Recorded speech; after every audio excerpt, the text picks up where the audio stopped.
Empezamos a Eh, grabar y creo que ya debes de poder.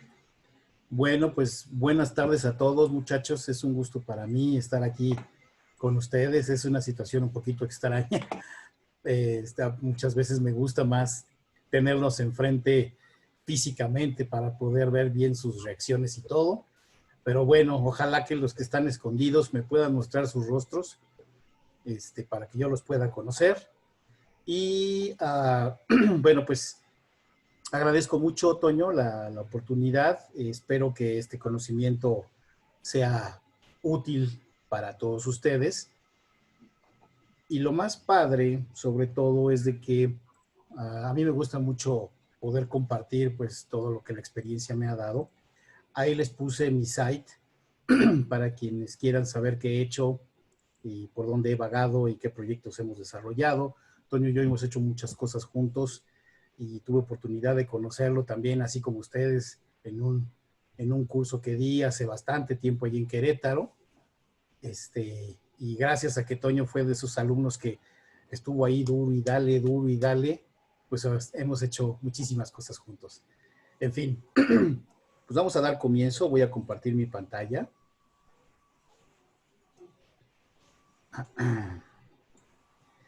Tengo aquí varias presentaciones abiertas, las cuales voy a ir como que cambiando una a otra. Me dicen cuando puedan ver ya la pantalla. Sí, ya se ve, Jorge. ¿Ya? Bueno. Déjenme les platico rápidamente algo. Yo tengo aproximadamente ya casi 25 años ejerciendo el diseño. Afortunadamente, lo empecé a ejercer desde antes de salir de la carrera. Yo soy graduado de la UNAM, del CIDI, y tuve oportunidad de hacer una especialidad en el Colegio para Estudios Creativos en Michigan, en Detroit, en el CCS, especialidad en automotriz. Pues básicamente yo me gradué a mediados de los años 90 y también desde aquel entonces empiezo a dar clases en la universidad, cuando estaba yo así bien chavillo. Entonces he dado desde aquel entonces clases a nivel universitario, he ejercido el diseño y después me pongo a investigarlo porque cada vez que daba yo clases resultaba de que pues me hacía yo más preguntas y ponía yo más en duda lo que estaba yo enseñando, que es lo que me habían enseñado, ¿no? Entonces no fue sino hasta que tomé un taller, bueno, no fue taller, es como un simposium que tomé de un filósofo que vino que abordaba el diseño a través de la filosofía. Cuando yo empecé a abordar el diseño a través de la filosofía, se me destapó el mundo completamente. Empecé a entender el diseño de una manera muy distinta y entonces me aboqué literalmente a entender el diseño a través de ello. El diseño es algo bastante complejo porque mucho más que solo a veces es la parte estética que muchas veces nos interesa, ¿no? El diseño se trata de entender el mundo, de entender a los humanos y de entender sus actitudes y de entender cuáles son sus manifestaciones para saber qué necesita. Entonces, todo diseño fundamentalmente requiere de un propósito. Normalmente somos tan apasionados del diseño o de la ingeniería o de la arquitectura, eh, okay, o de la arquitectura que se nos olvida que el diseño, todo tipo de creación necesita tener un propósito y ese propósito se logra a través de entender a las personas, a los protagonistas involucrados, se logra a través de entender el contexto donde está, tanto físico como temporal, se logra a través de entender la situación socioeconómica, sociocultural, el nivel cognitivo, la raza, el lugar, o sea, todo lo que sea posible alrededor de lo que vamos a empezar a hacer. ¿Ok? Entonces, la complejidad es algo que es implícito en la naturaleza. Sin embargo, como lo ven aquí en la pantalla, no es lo mismo el vocablo complejidad que el vocablo complejo.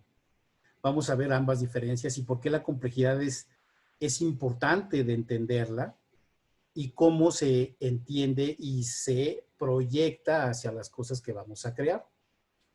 Entonces, digamos que cuando hablamos de complejidad, por ejemplo, ¿qué pueden ver aquí?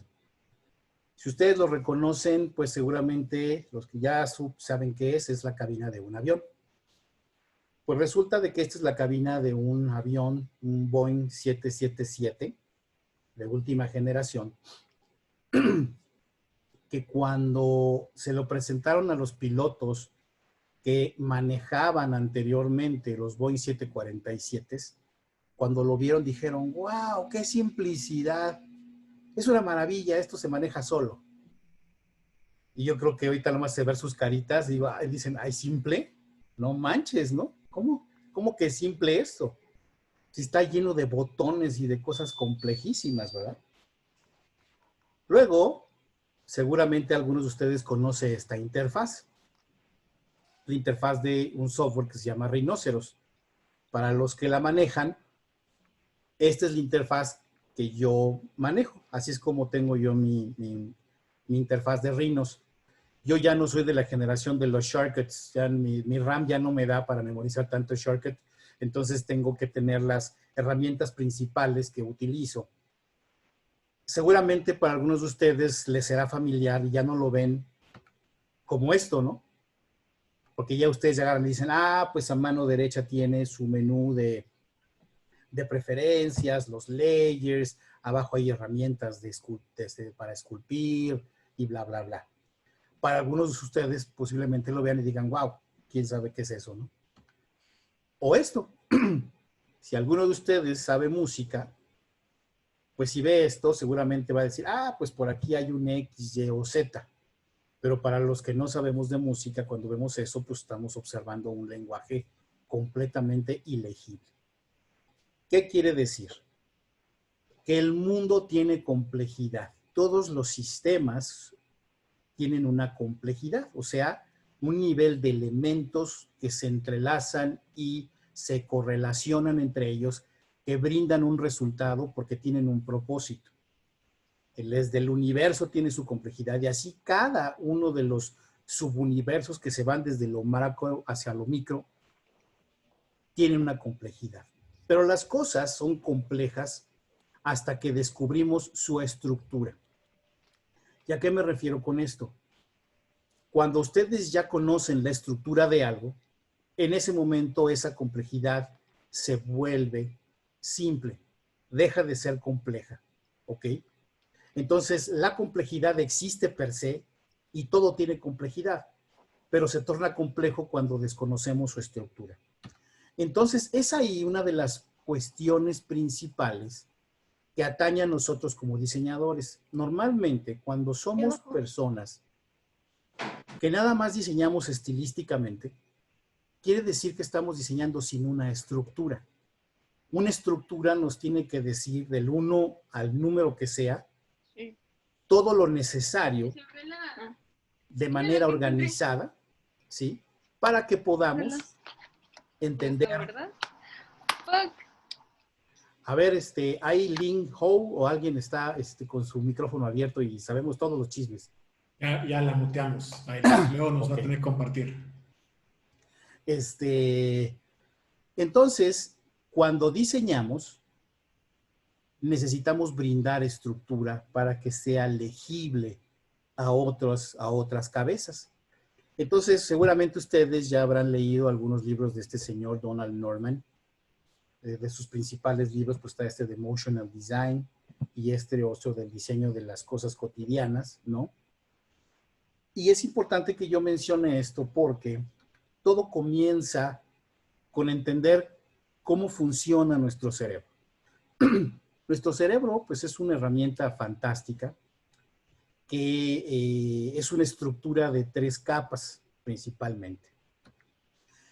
Nosotros tenemos el cerebro reptiliano, el sistema límbico y la neocorteza. El cerebro reptil es como que el primer cerebro que desarrolla un mamífero. Y aquí se encuentran concentrados, literalmente, solamente los instintos básicos.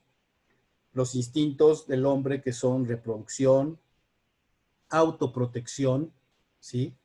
Y ahí se desprenden, pues obviamente, el instinto de defensa, el instinto de escape, el instinto de alimentación, el instinto de autodefensa.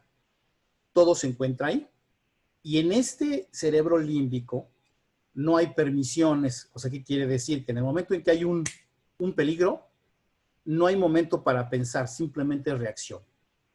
Luego, la segunda parte del cerebro que se desarrolló milenios después es el cerebro o el sistema límbico, que ya está compuesto por otros órganos como el tálamo, la amígdala y otros más, que son la transición a la neocorteza o neocórtex, que es la parte más nueva del cerebro. Imagínense, todos seguramente conocen los colores primarios, ¿verdad? Que es el rojo, el verde y el amarillo, ¿no? Perdón, el rojo, el amarillo y el azul. Entonces, imagínense que el cerebro reptil tiene nada más esos tres colores, o sea, tiene las emociones básicas. Luego, conforme nosotros vamos ampliándonos hacia lo que es el sistema límbico, que es la transición entre el cerebro reptil y la neocorteza, hagan de cuenta que pasamos de los colores primarios a los secundarios, o sea, vamos entremezclando las emociones y se van complejizando, ¿sí? Y así sucesivamente, mientras más combinación de emociones tenemos, llega un momento en que esas emociones ya no solamente se pueden sentir, se tienen que interpretar. Y en el momento en que el cerebro necesita interpretar, o sea, dar un significado, entra en valor el neocórtex, que es donde se encuentra acumulada toda la información y todos los conceptos, y entonces se brindan justamente las definiciones. O sea, hay una interpretación de una emoción compleja y que se transforma en un resultado definido. ¿Sí? ¿Qué quiere decir? Que nosotros como humanos, lamentablemente, seguimos siendo 80% animales, inclusive hasta el día de hoy, porque ¿qué creen? La toma de decisiones la hace el cerebro reptil y el sistema límbico y no la hace la neocorteza. Por eso es de que los humanos seguimos siendo tan coléricos, tan emocionales. Si llegan de repente alguien y imagínense que yo llego, ¿no? Ustedes me van a conocer por primera vez, estamos en el aula y yo veo de repente a Paola Cardoso, y le digo, Paola, ven acá. Y híjole, pues este cuate, ¿qué tendrá, no? Y agarro y pum, te pongo un zape. ¿Qué pensarías? Pues cuánta agresión, ¿no? ¿Por qué? ¿De dónde salió eso? Y aparte, ¿te caería yo bien en ese momento? No. Exactamente. ¿Y sabes por qué? Porque tu cerebro reptil dominó tu pensamiento. Imagínate si hubiéramos sido completamente cerebrales, o sea, muy racionales, y si yo llego y te digo, Paola, ve para acá y te pongo un zape, y tú hubieras sido 100% racional, hubieras dicho, híjole, seguramente el profesor tuvo un mal día, algo le pasó y venía muy molesto. A mí no me conoce y seguramente yo fui la primera persona que se le cruzó en la cabeza o por el camino y se quiso desquitar conmigo, pero sus intenciones jamás fueron esas. Por lo tanto, lo voy a perdonar. Y tutti contenti. Pues eso no pasa, ¿verdad? Bueno, eso pasaría solamente si fuéramos completamente cerebrales o neocortezales, que se les llama. Sin embargo, estamos dominados por el cerebro visceral. Y es ahí donde Donald Norman hace su conjunción de conceptos que trae la psicología de un cerebro hacia... Ay, perdón. Por favor, callen la puca. Esas son las cosas que suceden cuando estamos en casa. Una disculpa, les presento a mi perra puca. Resulta de que Donald Norman, que es psicólogo, y empieza a traer la psicología rumbo al diseño, interpreta la dimensión de lo visceral como las emociones que se desprenden directamente del cerebro reptil y el cerebro límbico, ¿sí? Y que no pasan por racionalidad alguna. Luego, la dimensión de lo reflexivo, cuando éste trasciende y empieza a interpretar emociones con pensamientos o conceptos definidos, y lo conductual cuando ya existe una traducción de ambos estados y se transforma en una acción. Entonces, ¿hacia dónde va esto? Seguramente todos hemos escuchado hablar de los algoritmos, ¿verdad? Y el algoritmo de Google y el algoritmo de YouTube que hace que nos lleguen todos los anuncios, y los algoritmos que están en Netflix que nos ponen todas las preferencias. Pues nosotros como humanos, como diseñadores, perdón, también necesitamos entender esta palabra de algoritmo, pero de la siguiente forma. Les voy a poner este ejemplo. Imagínense que este esquema que ustedes están viendo a mano izquierda es un esquema de una tienda tipo Oxxo, vista en planta. Los rectángulos azules son los pasillos de productos. Aquí está el acceso. Entonces imagínense que su mamá los envía a comprar por primera vez a esa tienda, porque ustedes se acaban de mudar al vecindario, ubicaron la tienda y les dice a su mamá, ¿sabes qué? Ve y tráeme una pasta para hacer ravioles marca Ragú. Entonces ustedes llegan por aquí y si no está el tendero, pues van a empezar a recorrer, ¿verdad? Todos los pasillos y sobre todo en un Oxxo, casi como tipo Oxxo porque no tiene letreritos arriba de zona de X, zona de Y o zona de Z. Entonces van a empezar a recorrer todos los pasillos hasta que de repente llegan a uno, ¡pum! Y encuentran la pasta Ragú. Ya la agarran y la pagan, ¿ok? Cuando la semana siguiente su mamá se les ocurre hacer nuevamente pasta y los vuelve a mandar a la tienda, ¿qué hacen ustedes? ¿Vuelven a hacer el mismo recorrido del algoritmo? Ya no, ¿verdad? Ahora lo que hacen es una heurística. La heurística es de que ustedes ya saben, a menos que lo hayan cambiado de lugar, que la pasta Ragú se encuentra en este sitio, entonces ya llegan directo y lo encuentran, ¿ok? Cuando nosotros diseñamos, jóvenes, necesitamos primero descifrar el algoritmo. ¿Por qué? Porque nosotros necesitamos entender y resolver todo lo que el usuario ya no va a necesitar hacer. ¿Sí me explico? Necesitamos brindarles la heurística a través de la complejidad de nuestro diseño. Si nuestro diseño no está resuelto en su complejidad, o sea, no tiene estructura, cuando el usuario lo utilice, le va a costar muchísimo trabajo, o sea, va a tener que estar haciendo este recorrido algorítmico cada vez que lo utilice. Por eso hay muchos principios de interacción que ustedes tienen que aprender. Cómo funciona el cerebro humano. Y esa es otra parte importante, mi Toño, en el diseño de comportamiento. Entonces, a esto le llamamos una rutina a prueba de fallas y lo que genera es un retraso cognitivo. O sea, ahorita vamos a ver un ejemplo. Y cuando nosotros hemos descifrado la heurística, ese retraso cognitivo se va y lo que hacemos es que tenemos un atajo cognitivo. Ya sabemos directamente a dónde está. Y eso sucede con todos los controles que ustedes manipulan, con las máquinas vendedoras, expedidoras de alimentos, de boletos, con los softwares, con los controles de todo tipo, ¿ok? Inclusive hasta las clases tienen que estar diseñadas de esa misma manera.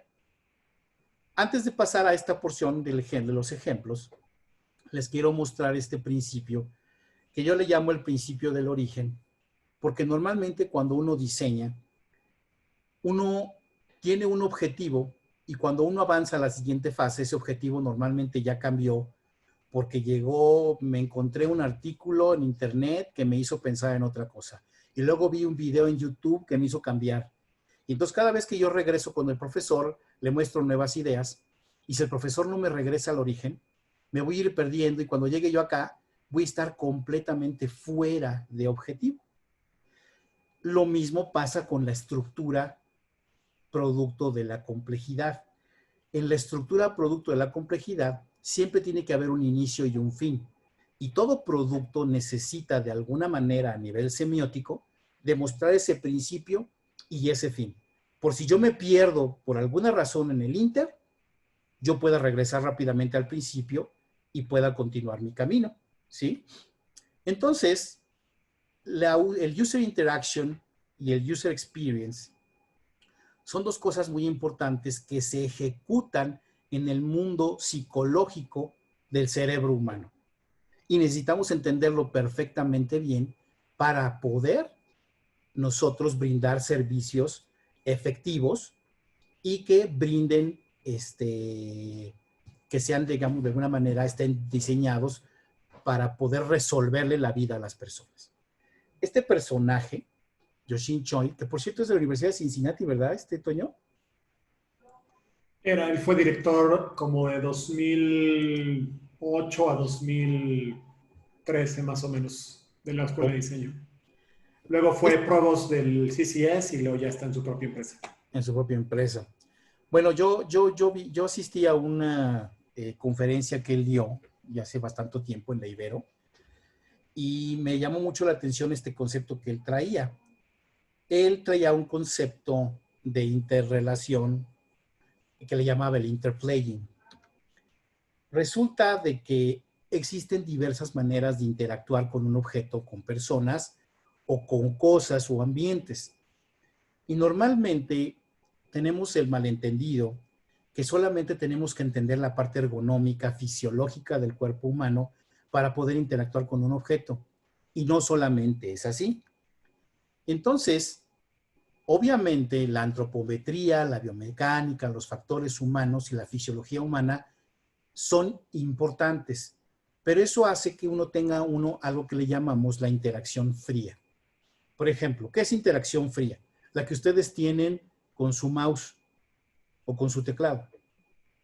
Su teclado responde a una distribución ergonómica de las teclas, al igual que su mouse, y hace que ustedes lo puedan manipular de manera automática sin que realmente genere emociones en ustedes, ¿correctamente?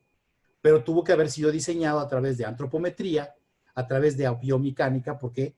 Porque tuvieron que haber analizado las manos, sus movimientos, sus longitudes, sus percentiles, los dedos más gordos, de qué tamaño son, por lo tanto, eso les determinó que una tecla tuviera cierta dimensión y no otra, y en fin.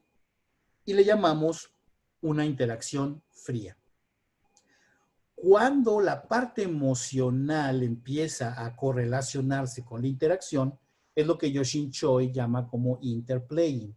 O sea, que no solamente la interacción fría cobra lugar, sino que también existe una provocación o una explosión de alguna emoción.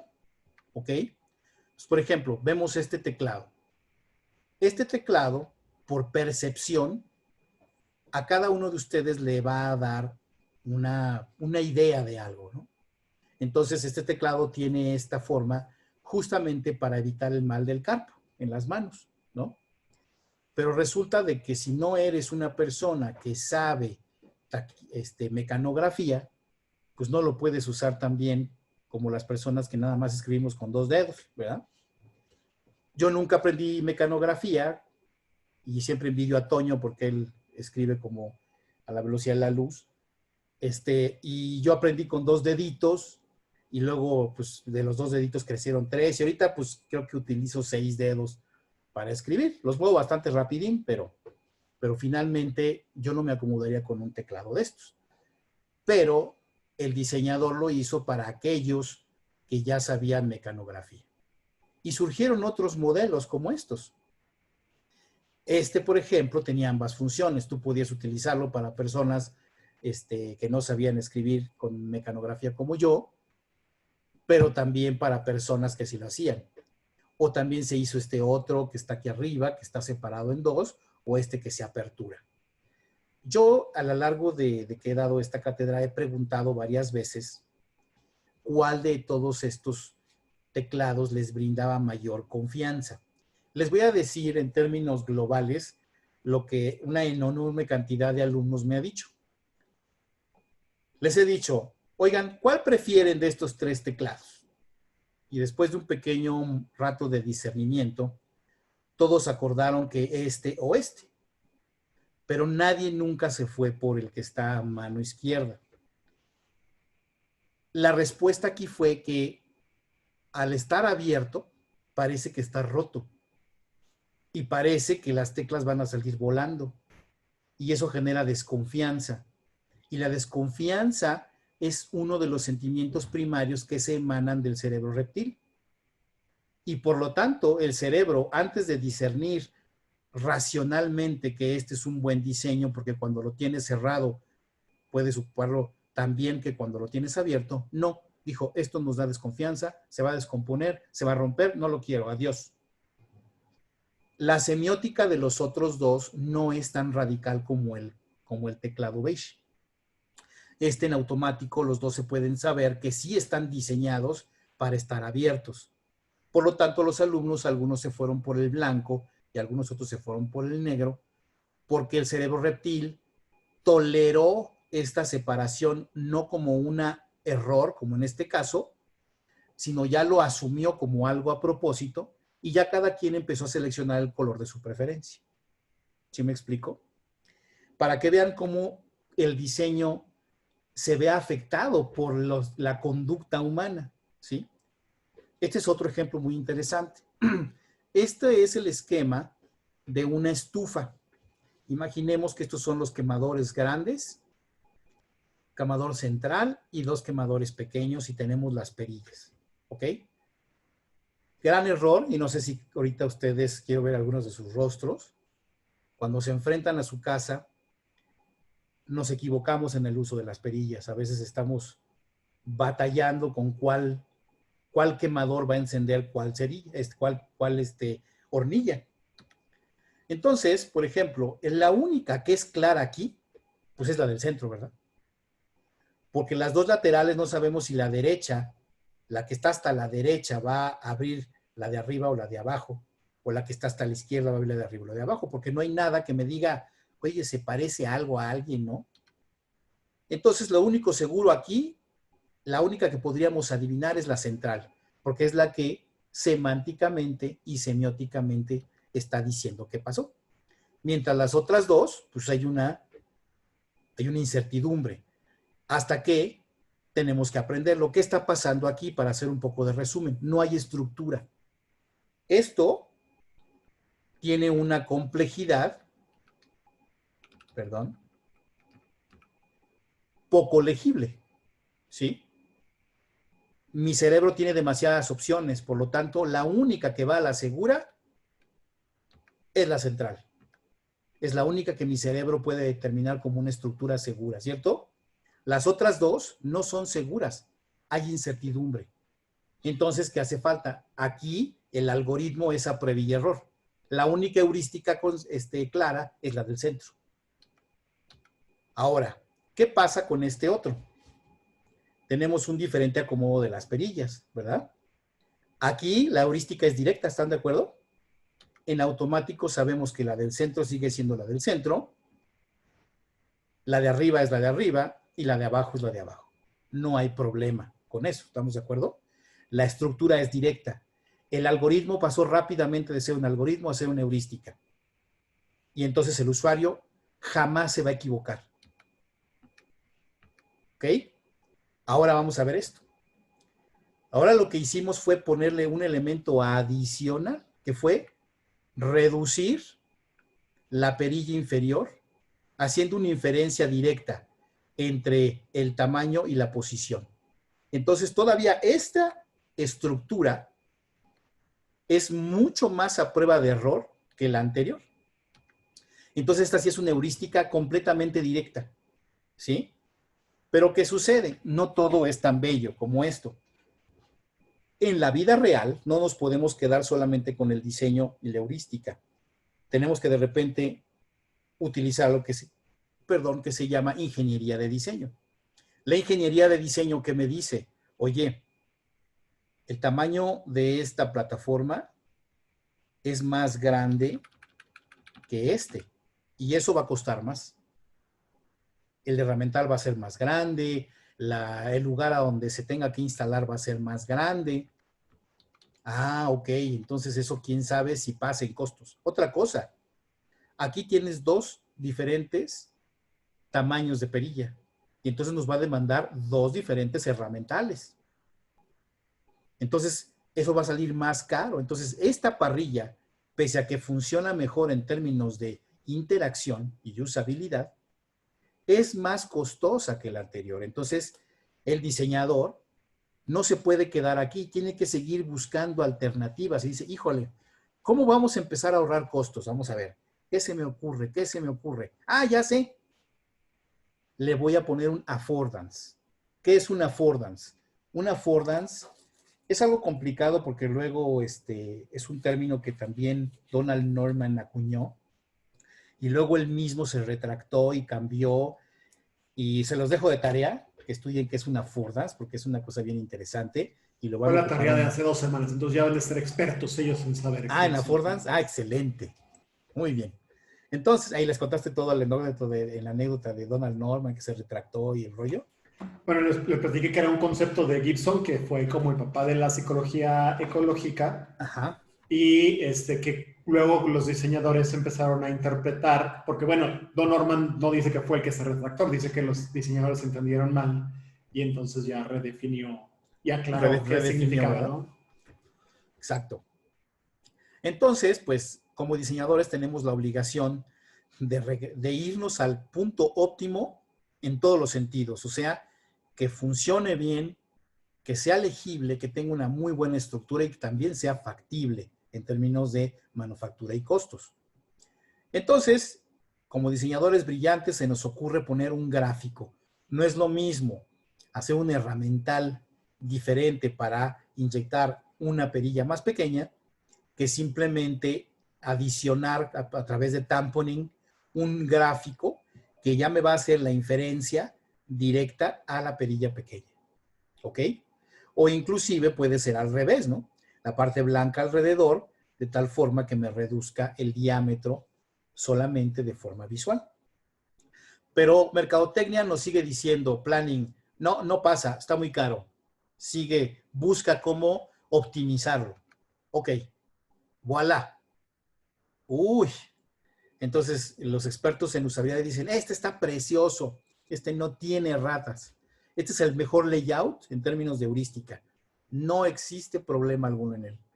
Pues sí, pero ya me amplió todavía más que el anterior la superficie de acero inoxidable, lo que va a hacer que el herramental de estampado sea más grande, bla, bla, bla, bla, bla. No, está muy lindo, funciona muy bien, pero no jala. Entonces, nos regresamos, partimos del paradigma original y empezamos a revisar qué cosas buenas tenemos. Bueno, creo que aquí encontramos algo interesante porque hicimos una inferencia directa simplemente con el cambio de un gráfico, pero aquí también tuvimos algo interesante. Entonces, ¿qué podemos ganar de todo esto? Seleccionamos el layout más económico, que era el original, pero el que peor usabilidad tenía, y además seleccionamos el que tenía la inferencia directa. ¿Qué hacemos? Generamos una mezcla entre todo. Estos simbolillos en algún momento se los explicará Toño. Y entonces tenemos este otro. Regresamos al layout original, pero adoptamos la heurística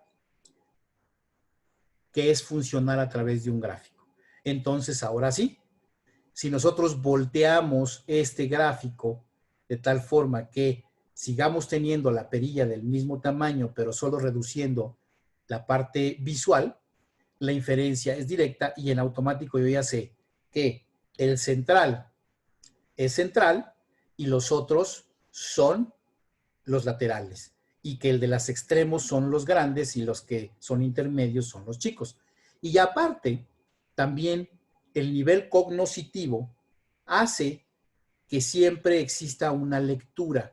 La lectura siempre va a ser de lo más importante a lo menos importante. Sus ojos, su cerebro, por milenios, se ha acostumbrado a voltear a ver lo más destacado y después lo menos destacado. O sea, lo que hace más ruido visual o más ruido físico o genera mayor perturbación es lo que nuestro cerebro va a captar más o mayor atención. Por lo tanto, en este layout, las partes más grandes llaman más la atención que los pequeños y la lectura es así. Por eso es que al ser la lectura de esta manera, la dirección aquí es contra las manecillas del reloj y aquí viceversa, y por eso es que decidimos hacerlo de esta manera. Entonces ya vieron cómo las cosas no se toman a la ligera y nada más por estética. Todo esto es un diseño psicológico, ingeniería de pensamiento, conocimiento de psicología cognitiva vertido al diseño, ¿ok? Que empieza con entender la complejidad, la estructura de las cosas y cómo funciona el cerebro humano para poder entender. Ahora, si ya nos queremos ver más pros, seguimos teniendo el mismo layout, pero adicionamos ahora otra dimensión, que es un color. Y al nosotros adherir otra dimensión adicional, que es un color, entonces ya tenemos lo mejor de el layout original, que era la economía, con lo mejor del layout más caro, que era una heurística directa de entendimiento de qué perilla pertenece a qué quemador. ¿Sí quedó claro? Entonces, Yoshin Choi dice que el interplaying genera motivación, la usabilidad, la interacción fría, simplemente, pues, mientras mejor la ergonomía, menores los disgustos, y siempre existe un factor de frustración. Se los voy a poner aquí. Estos son controles que quizás ustedes ya se acuerden así como que entre sueños, porque es muy probable que no los hayan visto. O si tienen algún abuelito que tenga una televisión viejita, seguramente los andarán viendo por allí. Pero estos eran los controles en los 90s, ¿no? Vean esta complejidad. Pese a toda la cantidad de colores y elementos, en realidad uno no acababa más que usando 2 o 3 botones. ¿Cuáles eran estos? El de encendido y apagado, el de channel y el de volumen. Y de ahí en fuera uno no utilizaba ni uno otro, a menos que uno tuviera conectado el DVD, la videocasetera y todo lo que antes había. Pero esto era verdaderamente algo que si tú estabas en un cuarto a media luz o con poca luz, literalmente tenías que aprenderte de memoria y tú podías ver el uso porque ya estaban borradas hasta las teclas. Entonces, pues esto es un producto que genera frustración. Pero como humanos no nos damos cuenta porque el diseñador trató de hacer su mejor esfuerzo, pero no entendió cómo el cerebro humano piensa. Estos son demasiados elementos que no son útiles y que no necesitan estar en este control para para poder ser ejecutados.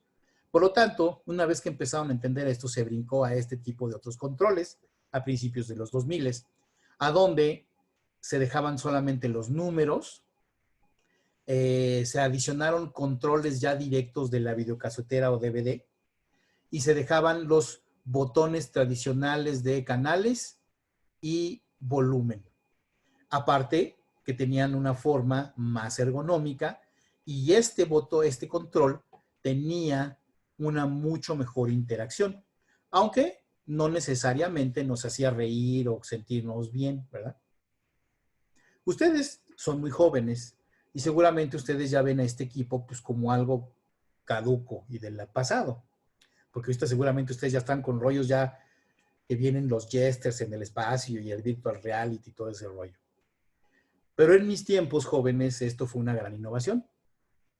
Y entonces, cuando se descubre que el iPhone tenía una aplicación que se descargaba y que podía funcionar como control remoto, entonces tenía una serie de cuestiones de interplay, porque hacía ruiditos, tenía una cierta sensorialidad, el equipo vibraba, entonces tenía un feedback con el usuario que hacía que su interacción fuera mucho más amena, más agradable que este control que atañe a una interacción fría.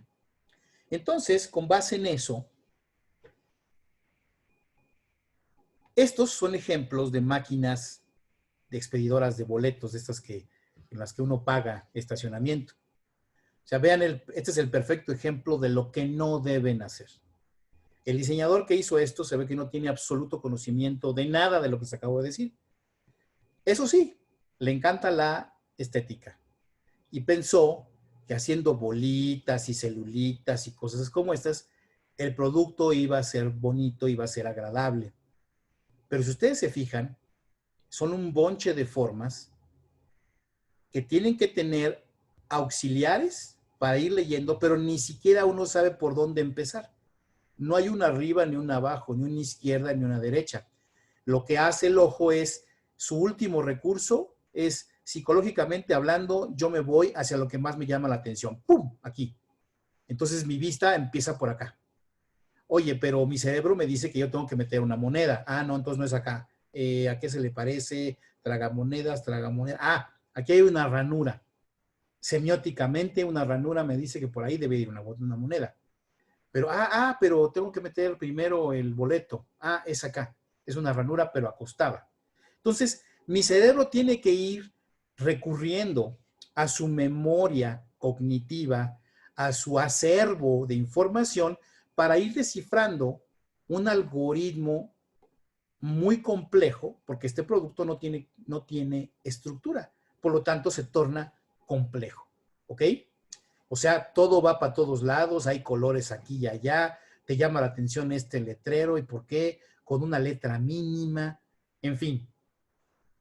La primera vez que lo usas es un despiporre porque tienes que andar viendo y adivinando. Seguramente si lo utilizas diario, aprendes la heurística y se acabó el problema. Pero imagínense que ustedes son viajeros, y no sé si les ha pasado, y van de repente a Estados Unidos o van a Europa y quieren comprar un boleto de esos de multipass del tren. ¿Lo han intentado?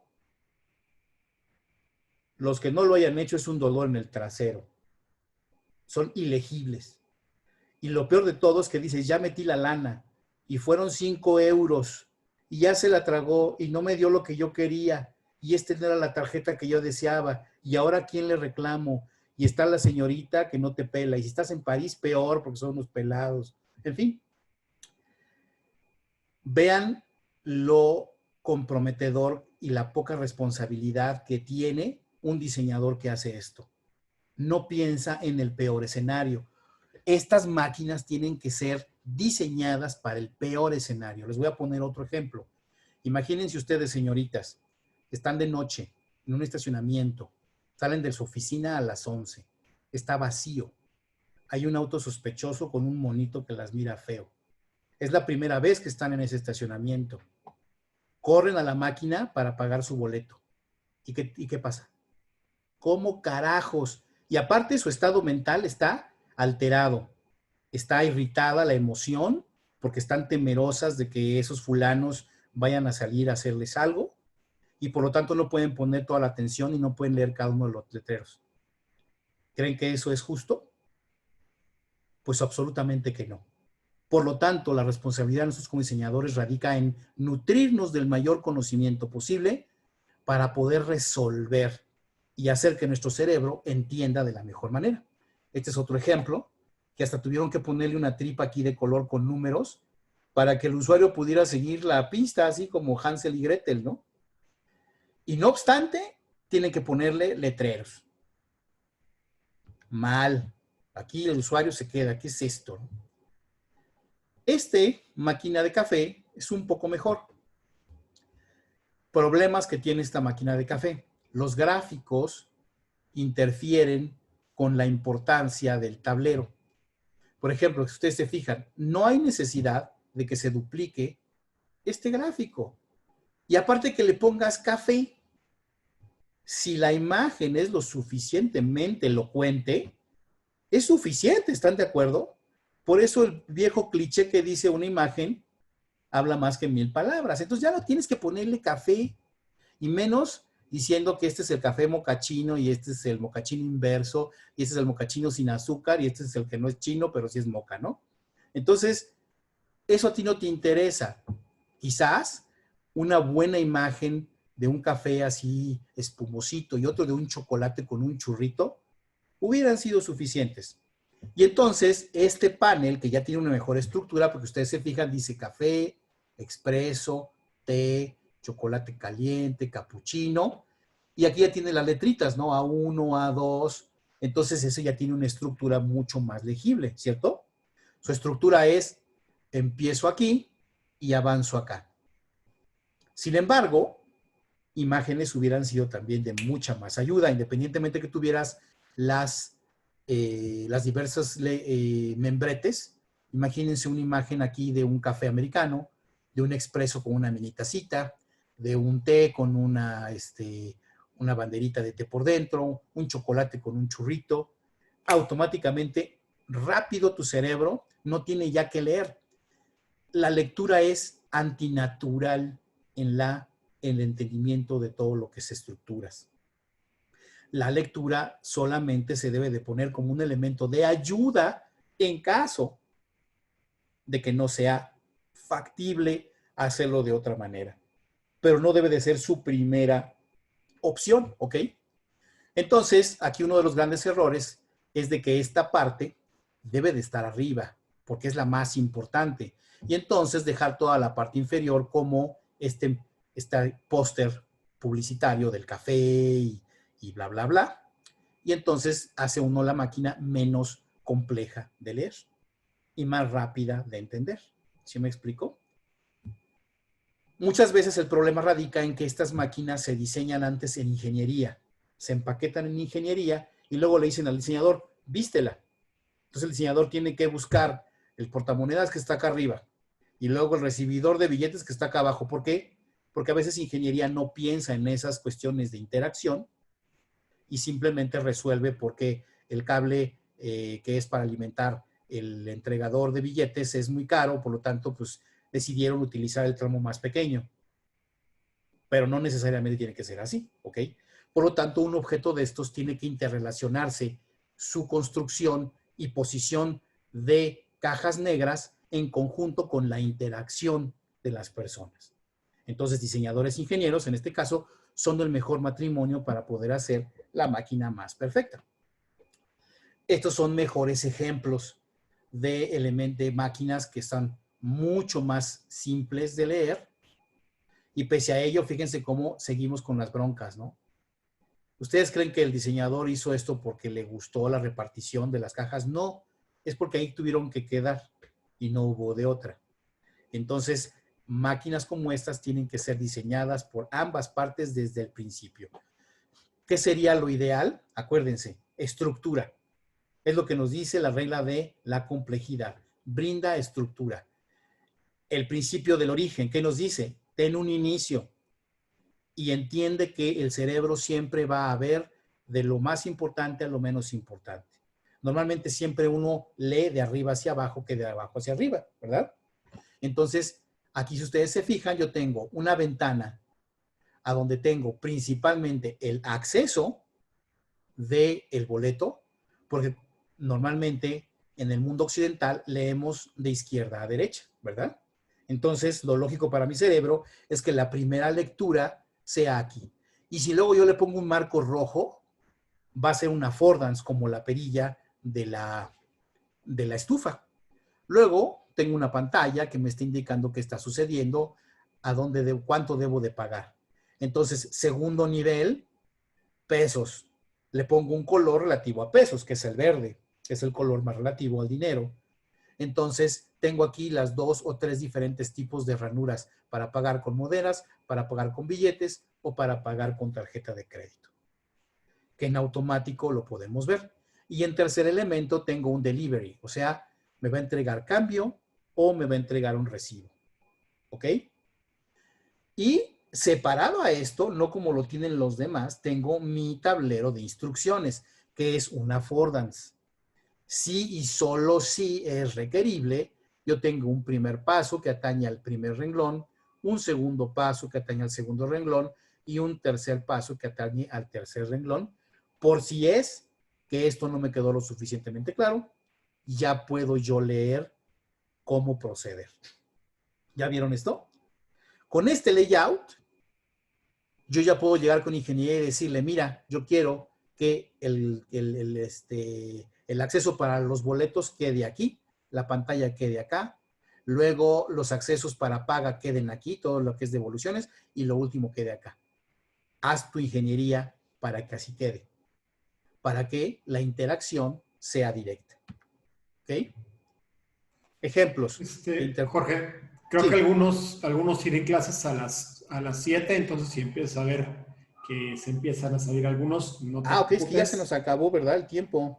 Pero está padrísimo, no sé si la quieras echar toda y ya subimos la grabación para que la puedan ver después. Claro, sí, sí, por Si supuesto. tienes tiempo, por supuesto. Que no es Sí, sí, así. sí, adelante. Ok, Bueno, entonces los chavos que se tengan que ir adelante, vayan, los que se puedan quedar, altamente recomendable. Si no, acuérdense, estamos como en el minuto algo. Ahí lo buscan, acuérdense de los monitos del baño. Aquí estamos. Ok, Gracias. Ok, muchas profe. gracias. Gracias. Gracias. muy bien. Hasta luego. Gracias. Que estén muy Hasta bien, luego. chicas. Gracias.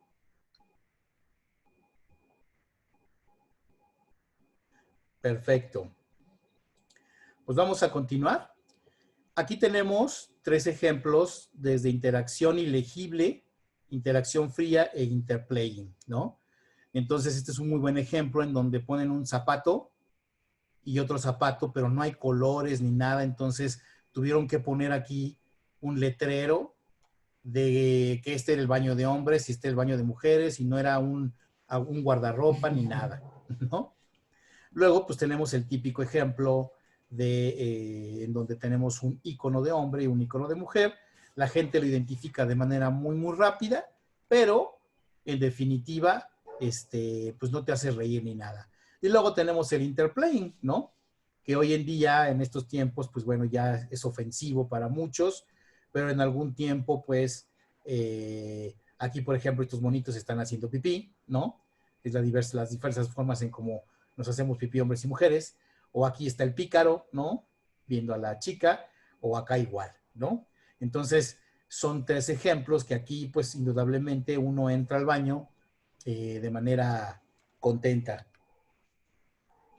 Luego tenemos este otro ejemplo, pues, que es un lapicito con un forro tipo pastito, que cuando lo agarras te hace una sensación muy agradable en las manos, en los dedos, y por lo tanto, pues no es como agarrar un lápiz de pura madera, sino ya tienes una textura o algo que hace que tú desprendas una emoción. Este es otro ejemplo muy interesante, que es un post-it, ¿no? Y a diferencia del típico cuadrito, pues tenemos la metáfora del queso que está junto al ratón, ¿no? Entonces, pues aprovecharon los hoyitos del queso Gruyère, pues para poner la pluma. Y si yo voy y le voy a comprar a un amigo un souvenir porque ando en otro país y me meto a estas tiendas de cosas de diseño y veo esto que me va a costar $3, que es un buen regalo, pues automáticamente me arranca la sonrisa y le voy a llevar un post-it en forma de queso, que finalmente es una herramienta útil, ¿no? Luego tenemos este otro caso, que es el que me pedías, Toño, en donde es el diseño de los autobuses. Y aquí lo que hicimos, pues, los requerimientos, nosotros desarrollamos todo el autobús, todos los interiores, la parte de la cabina, en donde nos dimos cuenta, algo muy interesante que sucedió aquí, por ejemplo, es que analizamos los requerimientos de los conductores. Y al preguntarles nosotros a los conductores, pues, qué cosas necesitaban, nos dijeron algo, pero normalmente lo que hicimos cuando desarrollamos estos autobuses fue que nos íbamos en parejas a dar roles en rutas y íbamos observando al conductor. Y con base en esas observaciones nos dimos cuenta que a veces los botones están mal ubicados porque se atravesaba el volante. Nos dimos cuenta que necesitaban un espacio para poder un portamonedas. Nos dimos cuenta que necesitaban un espacio para poder poner su celular e inclusive hasta un portavasos. Ellos ponían un portavasos hechizo, que lo hacían aquí, a veces con un pepsilindro grandote, iba colgando, les estorbaba, otros lo ponían acá pegado, en fin, todo un folclore. Y lástima que ya no tengo todas esas fotos, pero son fotos que tuvimos en algún momento, ¿no? Entonces, gracias a eso empezamos a diseñar. Y, por ejemplo, nosotros pusimos el portavasos acá, no se alcanza a ver, y en un inicio nos decían que por qué tan lejos, que estaba mal posicionado, pero lo que hicimos lo hicimos a propósito. porque lo que hacíamos es que evitábamos que el conductor, cuando fuera manejando, tuviera la bebida al alcance, para que no fuera bebiendo mientras fuera manejando. Entonces lo que hicimos fue poner el portavasos en un lugar inaccesible, en una zona B, casi C, para que pudiéramos, cuando llegara a un alto, él tuviera que hacer este movimiento forzado y agarrar su Pepsi o su bebida y tomársela. ¿Sí me explico? Entonces, otra vez es cómo controlas el comportamiento de alguien cuando no quieres que haga algo. Y funcionó muy bien. Y en este caso, que fueron en el OV2, que fue el tercer autobús que ya diseñamos, volvimos a replicar esto porque funcionó muy bien. Volvimos a replicar el storage, pero si te fijas, cambiamos la botonera. Esta botonera, pese a que funcionaba porque entendimos que los conductores pasaban la mano y lo hacían así, pero no veían los botones. Entonces, lo que hicimos fue pasarlos a un lugar completamente visible. Y de esta manera categorizarlos por importancia y así ya no tuvimos problemas. Entonces, dejamos el alcance más cercano en zona A, el portamonedas, el radio y los botones. Así como los controles de las puertas, el storage bin para poner su celular y el cup holder en zona B. Y aquí está lo de los accesos.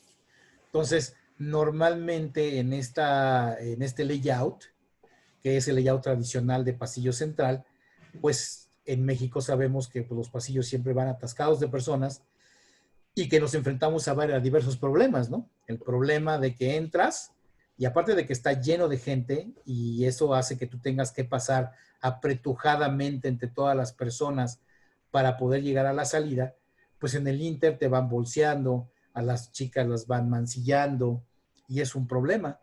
Por lo tanto, lo que provoca este tipo de layouts es que la gente se aglomere en el acceso, impidiendo el acceso de otras personas, porque lo que quieren es no pasar por el pasillo del terror y bajarse por el acceso. Entonces, lo que hicimos nosotros fue entender esta situación a través de nuestros rides que hicimos.